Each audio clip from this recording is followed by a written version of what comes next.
How's that for a filming angle? Hello, BookTube. So it's a snowy morning here in Boston. All of my appointments have been canceled. I had bitterly early morning appointments. They're all rescheduled, all but one.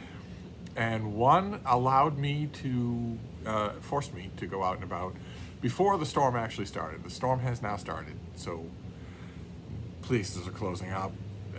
Nobody wants to really go gung-ho for business in the middle of a blizzard. So I only had the one place to go, and I try always in such places to get something to read. And in this case, the only option available was the Boston Globe for the 1st of February, 2021, my hometown newspaper, one of them. I'm very happy to live in a city that has 3 newspapers, 2 of which are specific to Boston, the Boston Globe and the Boston Herald, and one of which is a national periodical, the Christian Science Monitor, which is based in Boston. And I'm also incredibly happy to have written for both. I write regularly for the Boston Globe and the Christian Science Monitor. That feels wonderful. I do book reviews for both of them. So I got the Boston Globe this morning, and I thought, if you can keep your eyes away from that tiny little ear up there, I thought we would go through the Globe together today. The front page is local news at the top of the fold. That's the newspaper's folded. You know, those of you who are very young won't know this, but the full thing is like this. It has one fold in the middle, and typically, in the olden newspaper days, the highest real estate value were the stories you put on the front page above the fold. And in this case, it's 2 local stories. One about Methuen, the town of Methuen, and police corruption, but the other about Massachusetts' national disgrace, the vaccine rollout that is happening in this state. Massachusetts is currently 49th out of, in case you're from another country and maybe not keeping track, 50. 49th out of 50. Massachusetts is currently 49th out of 50 in terms of vaccine rollout, in terms of the efficiency and the speed of that. I have no idea why. Massachusetts, as people have pointed out, is at the exact epicenter of the biotech industry in the United States, and many would say in most parts of the world. A lot of our institutions of health and higher education are well known. They're well known by name all over the world. And a couple of our massive teaching hospitals conduct procedures that kings, prime ministers, dictators, stars from all over the world come to Boston to get. In other words, in this Commonwealth, there is a massively sophisticated medical infrastructure, and yet we are 49th in the nation in terms of handling the manufacture, allocation, and distribution of the coronavirus COVID-19 vaccine. Even under the most generous readings of the phased guidelines that the governor's plan has put into position, I wouldn't be in a position to get my vaccine for months now. And the articles in this current issue of the paper are full of stories of people who are in those advanced phases and still can't get their vaccines. And the conditions under which, I mean, I realize we're in the middle of a ferocious pandemic, and we're also in the middle of winter in a northeastern state where that makes a difference. But nevertheless, I have read, including in this copy of the paper, some of the parameters of what it's like to get your vaccine. This is only phase 1. They have time to fix it. They have time to learn from their errors. But it seems like an infestation horror show in order to get your vaccine. And keep in mind, as far as I know, the first inoculation, you have to get 2. As far as I know, the first inoculation does not 100% immunize you against COVID-19. You need both of them. You need the shot and the booster. So to get that in an auditorium where the minimum wait is 45 minutes and you're surrounded by other people, almost all of whom might be infected.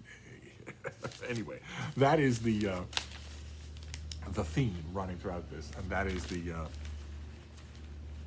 is on the front page here. Above the fold, we have a fairly corporate story by John Hilliard about the Massachusetts rollout of the vaccine. And below the fold, we have a story by Laura Krantz about how residents are resorting to do-it-yourself COVID testing because the testing regime in Massachusetts is only a little bit worse than the vaccine regime. So the front page is a little bit depressing, except for the bottom story. The bottom story is by Brian McQuarrie, who I seem to remember I always like when he appears in the Globe. And he does a story for Black History Month on David Walker, who was a 19th century abolitionist who lived in Boston, died at an early age, wrote some fiery stuff.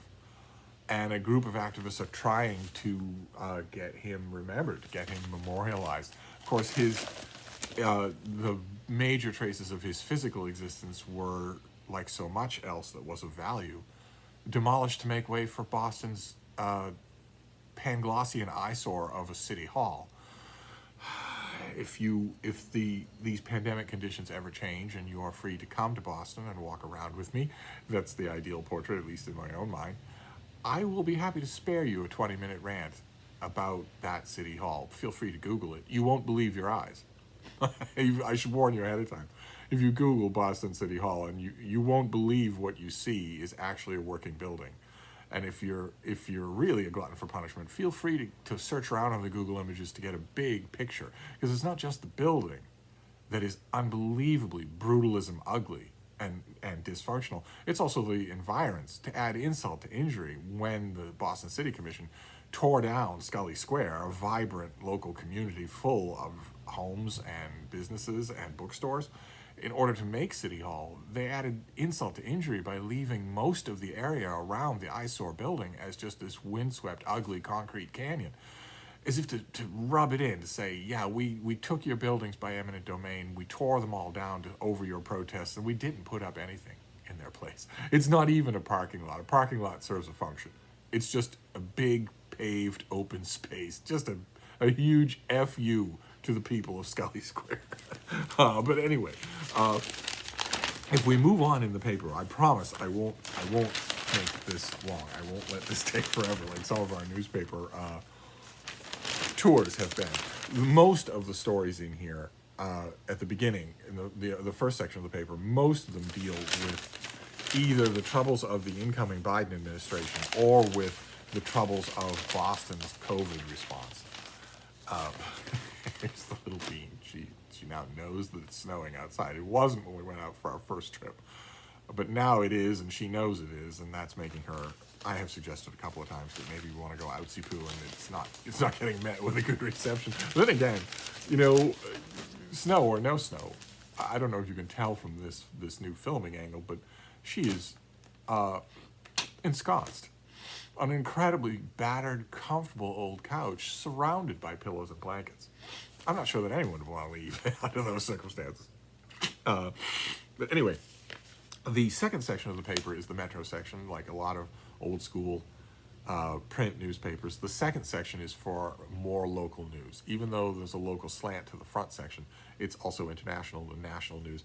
Whereas the second section is the Metro section, and it has a story about a guy named Brian Borkin, who is a veterinarian in Boston and who is peeved at the phases of the vaccine rollout. He feels, since he has kept his businesses open this whole time and is obviously dealing with customers the whole time, clients and their patients, he feels like he ought to be in the front of the line to get vaccinated, since he's meeting with the public all the time in order to provide health services, not necessarily for them, but for their pets, for their dogs and cats. There's a picture of him working on a dog in his veterinary office with him and his assistant in mass.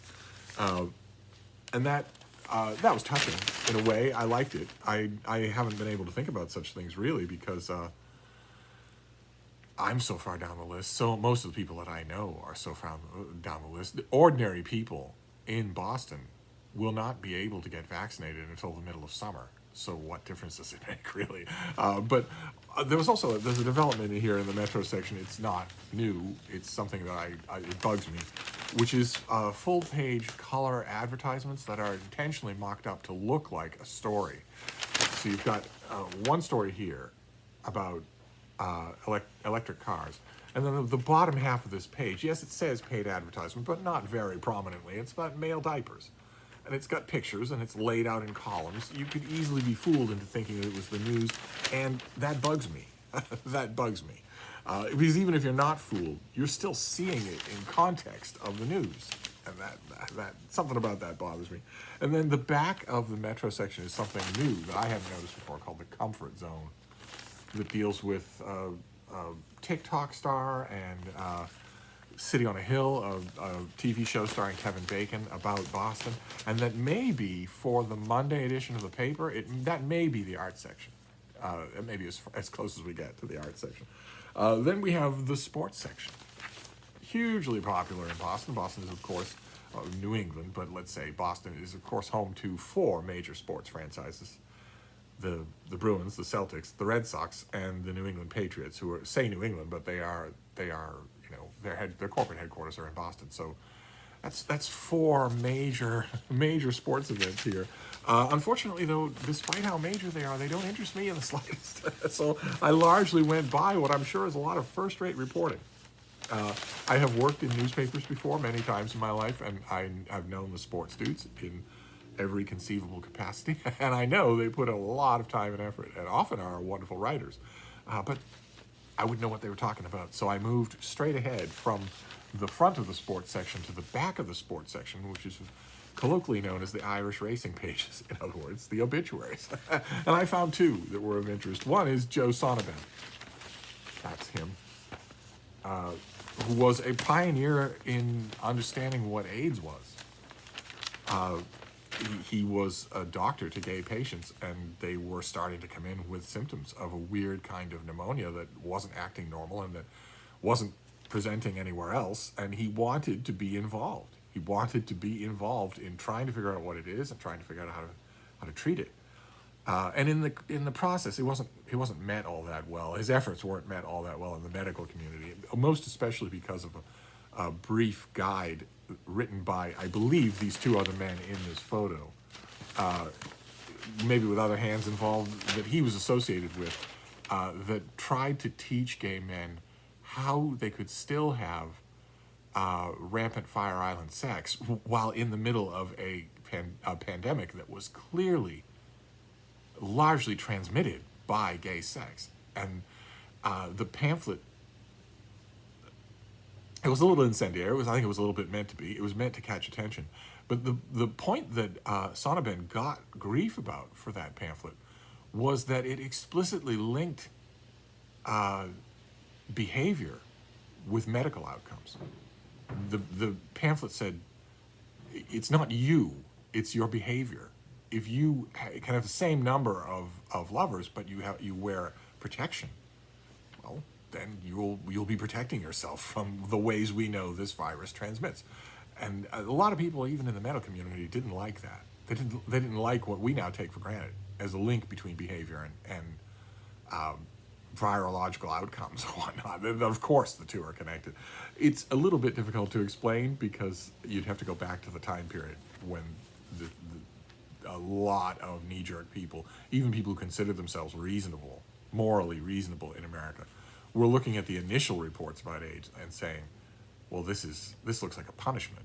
Or even if they weren't using biblically phrased terms like punishment, a lot of so-called reasonable people in the early 80s were saying, well, what did they expect? So to write a pamphlet like that saying, this is a medical problem, and we're going to write a pamphlet that divorces it from any kind of moral estimation and just treat it that way. But there's also, that was from The Wire. This obituary is by Emily Langer. It was taken from the Washington Post, which does original editorials, and I've done a few of them.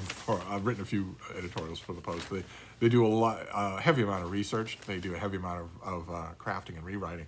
So it's no surprise that a lot of papers, especially in their family chain, will just run the Post wire copy. But they also have an original obituary here. The only one, as far as I can tell. I think the other 2 are from the Times. But this is for Lewis Cabot. That is Lewis Cabot in the middle of a laugh, as he pretty much always was. And this is by Brian Marcotte, and he does a great job. Lewis Cabot was of the Cabot families, the family of Boston, and was, a squintillionaire, was highly involved in what was the name of the business? Cabot Core. He was highly involved in that and the banks and boards and investments. Always a fun guy, always interesting and interested. Never allowed himself to become the sort of crass money android that wealthy people often do. And here he gets a 6-column obituary on it. That's the whole top of the fold. That's really well done, really well written. I know it's going to seem really strange to hear, but there is an art to writing a good obituary, and it's not easy. And the author does a great job, so I was happy to see that. It was, of course, it's unhappy news. I was happy to see it. And then we get to the business section now. I don't have, no offense to the late lamented David Murphy, but I have as little interest in the business world as I do in the Boston sports world, especially since, without even looking at the business world, I could be pretty sure that a lot of it's gonna be about that GameStop business that was all over social media. And that if you don't invest or care anything about the investing world, you're not gonna care about it, no matter how much a writer tries to gin it up. I fully expect that stonks and GameStop will be a major article in the New Yorker, if not tomorrow, if not this week, then next week, for 6,000 words, and I won't care at all. But the business section didn't just have that. The business section, when it's a slow day, Monday is typically a slow news day, they will often lump in other stuff that isn't business, but doesn't explicitly belong in any other part of the paper, and they did in this case. This is an article by Sharon Begley that is about the percentage of people, including some young people, who are being diagnosed with lung cancer despite never having smoked. And the article explores in detail why that would be so. Is that particular branch of lung cancer diagnoses going up? Is that number increasing? And if so, how on earth could it be increasing? There are only two ways, aside from a minuscule, fractionally negligible prospect that may be a matter of heritability. Aside from any possibility there are two ways to get lung cancer. One is, in 1/1000th of cases, is if you are somehow exposed to old-style flaking industrial asbestos. The fibers get into your lungs. But the huge percentage, 99%, is weaponized industrial tobacco, which is designed to addict you. It's designed to addict you quickly. It's designed to keep you addicted mentally, even if you manage to kick the physical addiction. So that ex-tobacco addicts will always, they're universal in saying, okay, well, it's been 30 years, so I don't have the physical cravings anymore, but I still think about it every day. I still think about it every day. Well, that's not an accident. Every aspect of weaponized tobacco from big tobacco companies has been carefully crafted in a laboratory to have all of the effects that it does. And one of the things that big tobacco in those laboratories has been dreaming about, literally for almost 100 years, is a way to make tobacco addicts out of people simply by having them be near other tobacco addicts. Not try it themselves and not breathe in the exhalation. Let's say big tobacco realizes, okay, sooner or later people are going to realize that it's a bad idea for people to be blowing out these clouds of carcinogens, because that's going to affect non-addicts near them. So we'll separate sections, and then we'll eventually pass legislation so that there aren't any separate sections. You just can't do it in this building or anywhere in this complex or on this platform or at this venue. And that has taken off. And tobacco companies knew that ahead of time. Them and their teams of lawyers, they have been anticipating these kinds of social reactions long before they happen. True, they pour huge amounts of money into corporate lobbies to make sure the laws don't get passed, but the laws often get passed anyway, since medical science is 100% in lockstep that this is all absolutely deadly. It's all absolutely voluntary, so we must pass laws against it for public health measures. But long before the laws got there, big tobacco their scientists and their lawyers were thinking, okay, but what if there were a way that you could become addicted to this product simply by being near someone who's already addicted, even if they're not smoking at the moment? What if there were a way to do that? Is there a way to do that? Because that's all they care about, is making new addicts. That's all they care about. All they care about is keeping themselves in the obscene amounts of money that they make instead of doing the right thing. So this article wonders. Oh, none of you are going to pay any attention to me ranting. What are you doing, Pete? Oh, up you go. This article is essentially wondering what the vector would be. Most of the article wonders that. It's not wandering too far away into wondering, was it something else that's causing this? No, it's weaponized tobacco that causes this disease. It's an entirely preventable cancer. And most of the article is wondering not so much what else could be causing these cases in people who've never indulged, but rather what the vector is. What is the way that it's reaching them somehow? And I think that is the way, aside from the fact that you have millions and millions, billions of people on Earth breathing out these carcinogens into the air, and you have had them doing that for 200 years.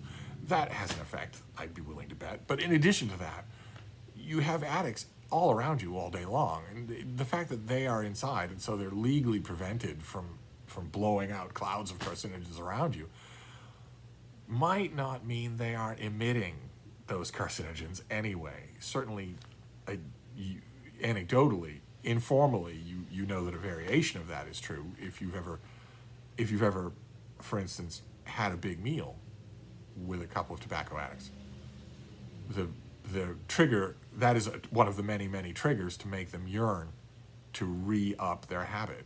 And if this has happened to me countless times, you'll be at a table at a restaurant with them and they'll be talking about all sorts of other things. The meal has ended and suddenly you will smell the smell coming off them. It's coming off their body.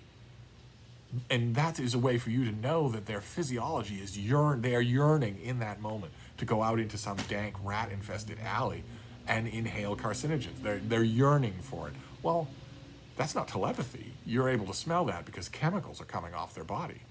So, but one way or another, it was fascinating. My heart went out to these people. Then the back of this section had full-color comics. The Boston Globe is one of the only daily newspapers I know of that still has full-color comics. They used to have a lot more. And then finally at the back, the weather, which is dire for today because it's snow.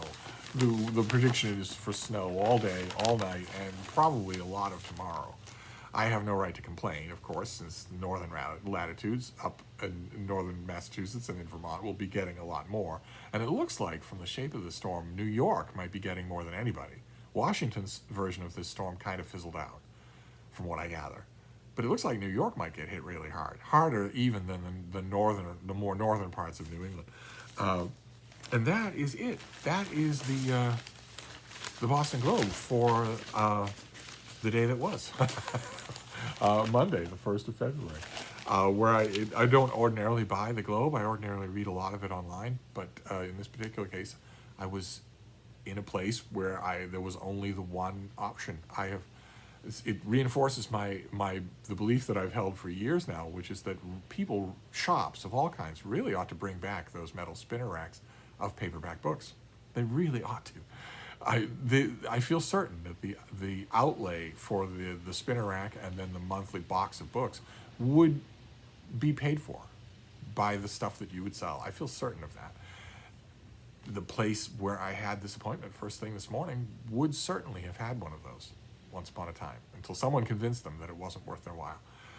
So all I had was the Globe or the Boston Herald. But as much as I love the other Boston daily newspaper, the Boston Herald, as much as I love them for their kind of pit bull mentality, they don't do much in the way of prose.